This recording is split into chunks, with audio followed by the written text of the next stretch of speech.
The camera turns on in a small room at the Spokane County Jail, and on the other side of that screen, a man in a jumpsuit looks up. He is 37 years old. His face is flat, no tears, no fear, nothing. And while he sits there, staring into that camera, the fire police say he started is still burning less than 20 miles away. Whole neighborhoods are ash. 60,000 people cannot go home. And this man, Aaron F. Farinacci, is about to hear a judge say a number out loud, $1 million. That is what it costs, at least for now, to be the man accused of lighting the match. Stay with me, because what happened inside that courtroom on Tuesday is not the strangest part of this story, not even close. Here is what we know. On Tuesday, August 4th, Aaron Farinacci appeared in court for the first time. He did not walk in. He did not stand before the judge in person. He appeared by video, from inside the jail, on a screen set up in the courtroom. This is normal for a first hearing. What is not normal is everything else. The charge was read out loud. First-degree arson. In Washington state, that is one of the most serious charges a person can face without taking a life directly. It means the state believes he did not just start a fire. It means they believe he meant to do it, or at least knew exactly what he was doing when he did it, and then the judge set the bond, $1 million. Now I want you to stop and think about that number for a second. $1 million. Bond is not a fine. It is not a punishment. It is a promise. The court is saying, if you want to walk out of here before your trial, you have to prove you will come back, and the way you prove it is with money. For most people, bond is a few $1,000s. For a serious crime, maybe $50,000. $1 million bond is the court looking at a man and saying, we do not trust you, not one bit. We think if we let you out, we will never see you again. Or worse, we think you might do something terrible. So why $1 million? Why this man for this fire? Because of what this fire did. Because this was not a brush fire on the edge of town.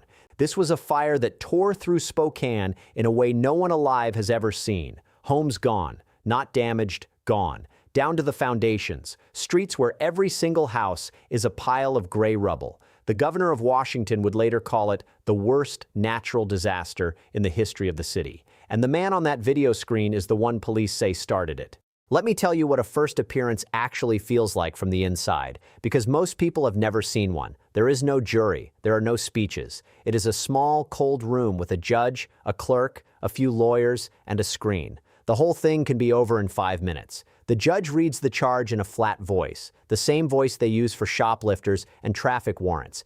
And that is what makes it so strange to watch. A crime that burned down a city, read out loud like a parking ticket. But everyone in that room knew this was different, because the whole city already knew his name. By Tuesday morning, the name Aaron Farinacci was everywhere. On the news, on every phone, in every shelter where families were sleeping on cots because they could not go home.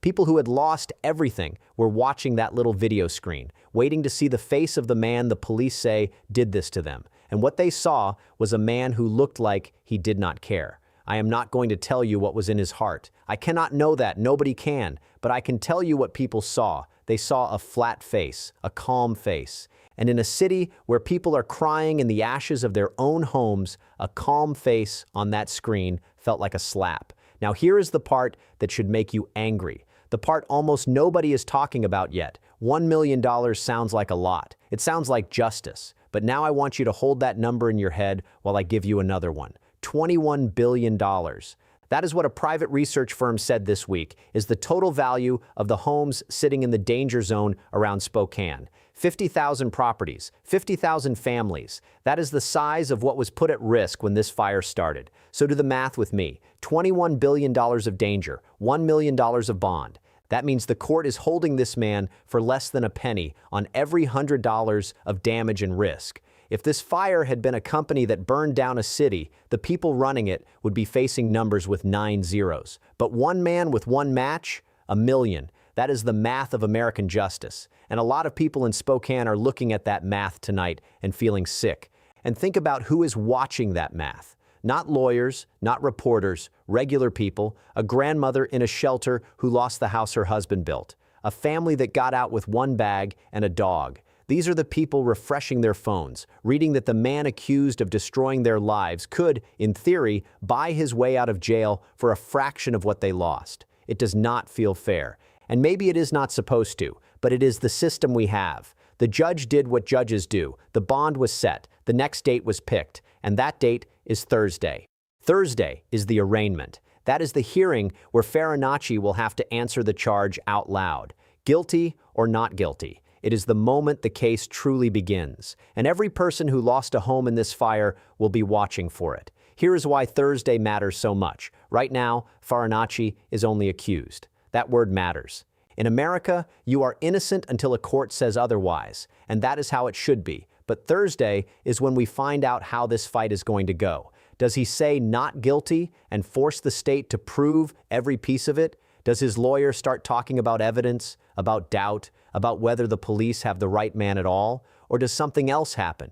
Because there is a version of this story where Thursday is the day we learn the police have far more than they have told us. Think about how fast this arrest happened. The fire started on Saturday. By Tuesday, they had a man in jail, a charge, and $1 million bond. That is fast. That is very fast for a fire investigation. Fire investigators are careful people. They do not like to move until they are sure. They crawl through ash for weeks. They test debris. They rebuild the first 10 minutes of a fire like a puzzle. So when they move this fast, it usually means the evidence was sitting right there on the surface. A witness, a camera, something seen at the exact moment it started. The police have not shown their cards yet. They do not have to. Not yet. But Thursday, the case starts breathing, and we will all get our first real look at what they have. Now, while we wait for Thursday, let me tell you what is at stake for this man, because it is more than most people realize. First-degree arson in Washington can send a person to prison for decades, and that is before you count what else this fire did. A woman died in this disaster. Homes are gone. A city is wounded. Prosecutors are already talking about what other charges might come. In cases like this, the first charge is almost never the last charge. It is just the one they can prove fastest. It is the one that gets the man off the street and behind that video screen while they build the rest of the case. This is how it always works. The first charge is a door. It gets the suspect locked inside the system. Then behind that door, detectives keep working. They interview neighbors. They pull phone records. They trace where the suspect was in the hours before the fire. They look at what he bought, what he searched, who he talked to. And if they find more, the charges grow. Arson becomes arson with death. Arson with death can become something close to murder. So when you see that $1 million bond, do not read it as the price of this crime. Read it as a down payment. The real bill is still being written, and there is something else happening outside that courtroom that you need to see. While Farinacci sat on that screen, calm and flat, the city he is accused of burning was doing something remarkable. It was holding itself together. Volunteers were handing out water in 100-degree heat. Churches were opening their doors to strangers. A city with every reason to be screaming was, instead, standing in line to donate clothes. That contrast, the calm man on the screen and the wounded city below, is something the people of Spokane will not forget when this case goes to trial, because a trial is coming. Make no mistake. Whether it ends in a plea or a jury, this case is going to be the trial of the decade in Eastern Washington. Every seat in that courtroom will be full. Every word will be reported. And somewhere in that room, the families of the burned will be sitting, watching that same flat face, waiting for it to show something. Anything. Regret, sorrow, even anger. Just something human. And there is one more thing, one more detail from this story that changes how the whole thing feels. Because while the city was learning the name Aaron Farinacci this week, court records were quietly being pulled from another state, from another decade. Records about who this man was before Spokane. Records about something he did a long time before anyone in Washington had ever heard his name. I am not going to tell you that part here. That is a whole other story, and it is darker than anything you have heard so far. But I will say this much. After Tuesday's hearing, after the world saw that flat face on the video screen, the question everyone in Spokane is asking is no longer, how did this fire start? The question is, who is he? Who is this man, really? Where did he come from? And how did he end up here, on that screen, accused of burning a city to the ground? Thursday, we start getting answers. Thursday, he has to speak. And a city that has lost almost everything will be listening to every single word. Because here is the truth about a fire like this one.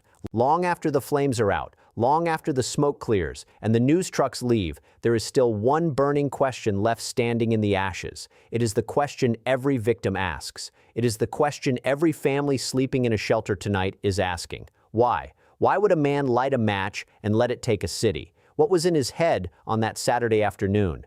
What did he think was going to happen? Did he know? Did he care?